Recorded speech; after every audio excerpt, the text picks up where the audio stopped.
Hello hello, bienvenue sur Et si on avançait, le podcast qui vous tire vers le haut. Je suis Marielle, consultante en gestion du temps et online business manager.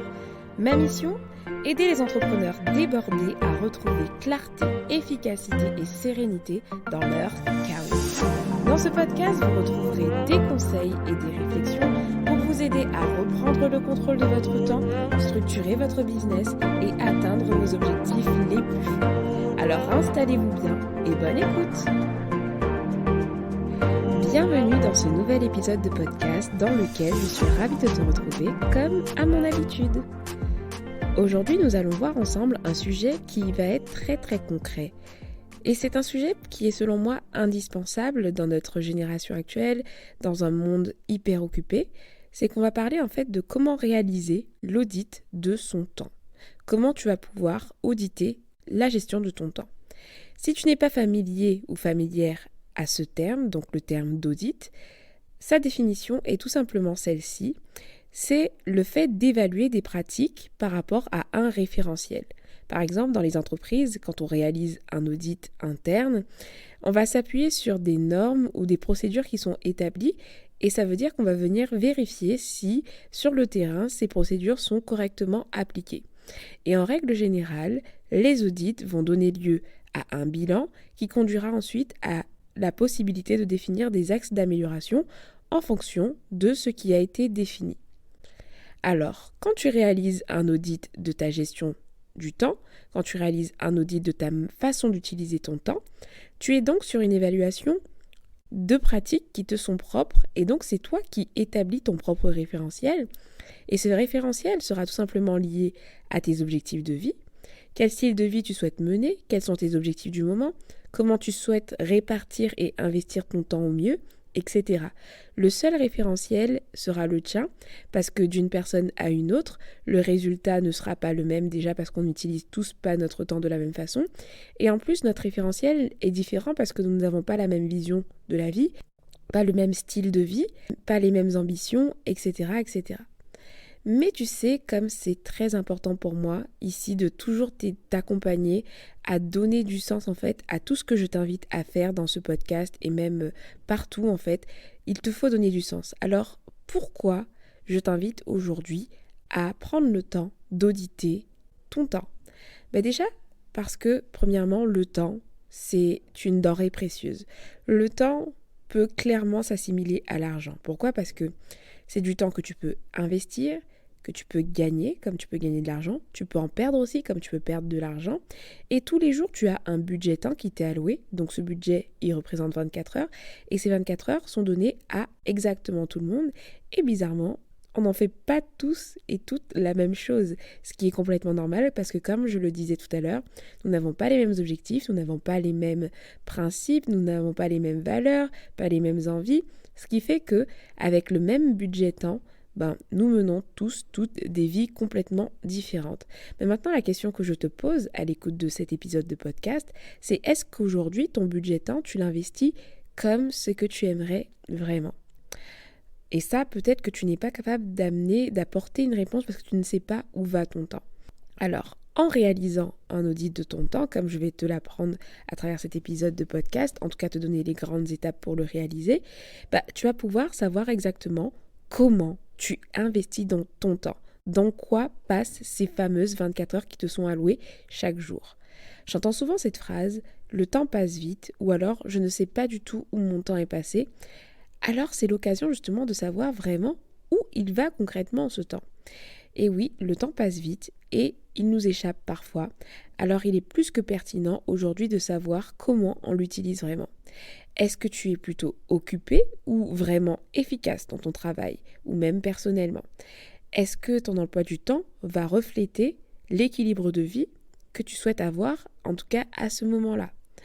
Combien de temps te prend tel ou tel type de tâche? Est-ce que ça te prend trop de temps ou justement tu as l'impression que tu vas assez vite? Combien de temps tu perds à faire des choses que tu ne devrais pas faire peut-être? Est-ce que tu peux optimiser ton temps ou le maximiser, en gagner? Bref, il existe énormément de possibilités, énormément de réflexions que tu peux apporter à ton audit de temps. Mais voilà le sens que tu peux donner à cette démarche d'audit de temps. En gros, c'est prendre du recul pour pouvoir prendre des décisions éclairées et avoir des bonnes prises de conscience également.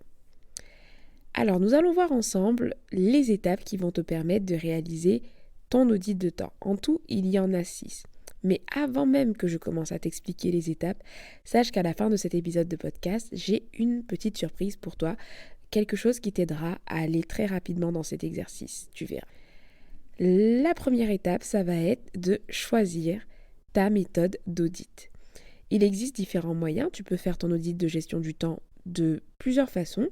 Tu as l'option 1 à l'ancienne avec ton carnet et ton stylo et tu vas noter tout ce que tu fais. L'avantage, c'est que c'est génial pour les amoureux de papier. Ça va être un réflexe si tu as ton papier tout le temps avec toi. Mais l'inconvénient ensuite, c'est l'analyse qui va être complexe parce que tu vas pas pouvoir filtrer. En fait, avec le papier, on est très vite limité en termes d'exploitation des données. Deuxième option, c'est que tu vas pouvoir faire ton audit avec un Google Sheet, donc un fichier Excel où tu vas noter tes horaires, etc. Mais bon, ça c'est informatisé, donc l'exploitation est plus simple, mais peut-être que tu n'auras pas le réflexe d'ouvrir à chaque fois un Google Sheet, et puis ce sera à toi de tout construire, tout faire, etc. Et franchement, ça peut être un inconvénient parce que tu vas devoir noter les heures, toujours ce même inconvénient de devoir noter les heures, etc. Comme pour le carnet, mais sauf en version informatique. Donc Google Sheet, ouais, pourquoi pas, si ça t'intéresse, mais voilà, tu auras quand même cette difficulté de pouvoir noter les heures, etc. Mais, et c'est ce que je te recommande, la troisième option, c'est d'opter pour des applications qui sont faites pour le tracking, donc le fait de mesurer ton temps. Et pour ça, je te recommande Toggl. En fait, je ne vois que d'avantages à utiliser une application de tracking parce que ce sont des applications qui sont faites pour ça et tu perdras moins de temps et ce sera beaucoup plus facile pour toi ensuite d'exploiter tes données. Comme application, donc comme je te les ai citées, il y a Toggl, il y a également Grizzly et ActiTime. Moi, je te recommande Toggl, c'est ce que j'utilise au quotidien. Et donc voilà, pour les applications de tracking. Et si tout ça te fait déjà un peu peur, comme je t'ai dit, je t'invite à rester jusqu'à la fin de l'épisode car j'ai une petite surprise pour toi qui pourra peut-être t'intéresser. Tu retrouves également donc le lien de ces applications dans les notes du podcast. Si tu n'as pas réussi à entendre ce que j'ai dit, ne t'en fais pas. Deuxième étape, après avoir choisi ta méthode d'audit, c'est que tu vas venir sélectionner la période d'audit. Et pour ça, j'ai quelques conseils à te donner. Premièrement, choisis une période idéale, c'est-à-dire une période qui va être précise. Et pour moi, la période idéale, c'est une semaine. Pourquoi ? Parce que généralement, d'un jour à l'autre, tes journées vont changer. Tu ne vas pas faire la même chose un mercredi, tu vas ne pas faire la même chose le lundi et le mercredi et peut-être le samedi. Et donc, le fait de pouvoir balayer chaque jour de la semaine, donc de faire un audit de ton temps sur une semaine, pour moi, c'est une période idéale parce qu'un jour, ça ne suffit pas. Un jour, c'est beaucoup trop court. Une semaine, si possible, je sélectionne une semaine où tu ne vas pas avoir d'événement particulier ou une organisation particulière. Par exemple, tu ne vas pas prendre une semaine quand tu es en plein lancement d'activité. Tu ne vas pas prendre une semaine quand tu dois garder ta petite cousine. Tu vois ce que je veux dire ? Tu vas choisir une semaine qui est la plus normale possible, celle qui reflètera le plus ton quotidien actuel, et tu vas sélectionner celle-ci et commencer à traquer ton temps sur cette période-là. Et donc pour ça, il te faut donc la planifier. Troisième étape, c'est que tu vas réaliser l'audit en lui-même et donc venir collecter les données. Pour ça, tu vas reporter les actions en temps réel, donc soit après avoir fait l'action ou soit avant l'action. Quand tu es dans une démarche de tracking avec une application comme Toggl, tu peux très bien démarrer ton chronomètre avant l'action ou tout simplement reporter après, etc.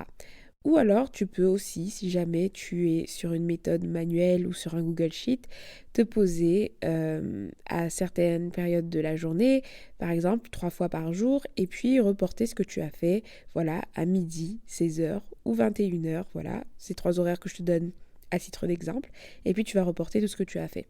Mais bon, cette technique-là, elle est moins efficace parce que du coup, tu risques d'être moins exhaustif sur ce que tu vas reporter. Mais ça peut être intéressant si tu ne veux pas traquer non plus toute la journée. En tout cas, je t'invite à traquer à la fois tes activités professionnelles et tes activités personnelles. toutes les tâches planifiées ou non. Sois très exhaustif, tu verras, ça va t'aider ensuite dans l'exploitation de tes données et l'analyse vraiment de tes données. Donc pour ça, tu dois être exhaustif, mais attention à ne pas trop l'être, parce que tu vas pas t'amuser à traquer non plus toutes les secondes de ton temps, etc. Donc tu peux très bien définir des tâches que tu ne vas pas traquer. Par exemple, si tu ne veux pas traquer ton temps de transport, ne le traque pas, quoi, c'est pas bien grave. Tu vas venir traquer vraiment ce qui est important pour toi, donc indique un niveau de détail qui va être raisonnable. Et surtout, durant cette semaine-là, quand tu vas réaliser ton audit, surtout, ne change pas tes habitudes. Parce que le but, ça ne va pas être de traquer ta semaine idéale, donc la semaine où tu as un comportement parfait, où tu exploites ton temps de manière parfaite, non, mais ça va être vraiment de traquer ton temps comme il est actuellement, comme tu es. Alors, s'il te plaît, be real, sois vrai. Quatrième étape, ça va être d'analyser les données. Donc une fois que tu as récolté les données, donc tu as traqué ton temps, tu sais que de telle heure à telle heure le lundi tu as fait ça, voilà, etc. Tu vas venir analyser tes données. Parce que c'est ça qui est important. Nous, on ne veut pas juste traquer le temps pour traquer le temps. Nous, ce qu'on veut, c'est de pouvoir tirer des leçons de ce tracking-là. Et donc, ça nous amène à l'étape 4, analyser les données. L'étape la plus importante d'ailleurs. Comment ton temps a été investi concrètement ? Quels ont été les points forts, quels ont été les points faibles, et puis quel est ton ressenti global par rapport à cet audit-là. Qu'est-ce que tu ressens en l'ayant fait? Sur quoi tu as mis le doigt? Qu'est-ce qui t'a interpellé? Et tu vas venir répondre à tout ça et analyser tes données. Et puis après l'analyse, on a ensuite l'exploitation. Qu'est-ce que tu vas en faire? Parce que certes, tu vas pouvoir constater certaines choses, donc analyser, oui, mais ensuite, parce que si tu fais juste le constat que voilà, ton temps il n'est pas bien optimisé, que tu en perds ou que tu peux en gagner, bah ça ne te sert à rien si tu n'es pas capable de mettre des actions concrètes derrière. Donc la 5e étape, l'exploitation des données, ça va être tout simplement de t'appuyer sur ton analyse pour déterminer des axes d'amélioration. Comment tu peux exploiter tes forces? Comment tu peux compenser peut-être tes faiblesses? Qu'est-ce que tu vas concrètement faire pour t'améliorer par rapport à tes objectifs, ton contexte, ta vision de vie, etc. Qu'est-ce que tu vas devoir réajuster? Ensuite, ça nous amène donc à la 6e étape, oui, parce qu'on aurait pu très bien s'arrêter là. On est à 5 étapes. En vrai, je pourrais m'arrêter là, mais tu sais que ici, on parle souvent d'amélioration continue.